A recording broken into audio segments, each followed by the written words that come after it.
அப்பனே முருகா, உனக்காக நாங்க ஒரு மாநாட்டையே நடத்துறோம். இந்த மாநாட்டை நல்லபடியா முடிச்சு எங்க கூடயே நின்னு அருள் கொடு அப்பனே, அருள்படை வீடு கொண்ட வேலனே.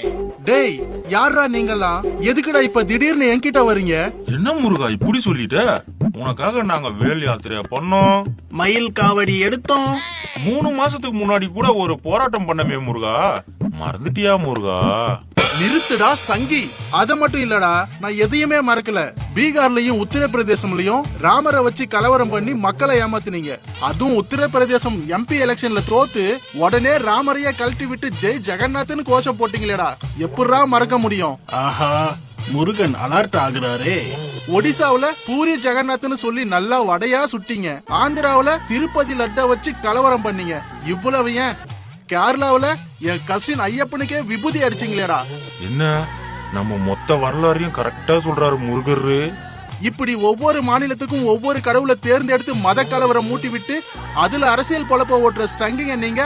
உங்களுக்கு தமிழ்நாட்டுல நான் தான் கிடைச்சனா? இதெல்லாம் எப்படி முருகா உனக்கு தெரியும்? டேய், நான் கடவுள்டா, எனக்கு எல்லாமே தெரியும். ஆனா ஒண்ணு மட்டும் சொல்றேன் கேட்டுக்கோ.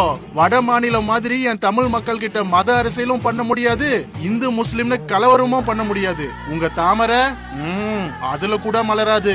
ஓடுங்கடா சங்கிங்களா, இல்ல வேலை எடுத்து வாயிலேயே சொருகிடுவேன். ஓடுங்கடா.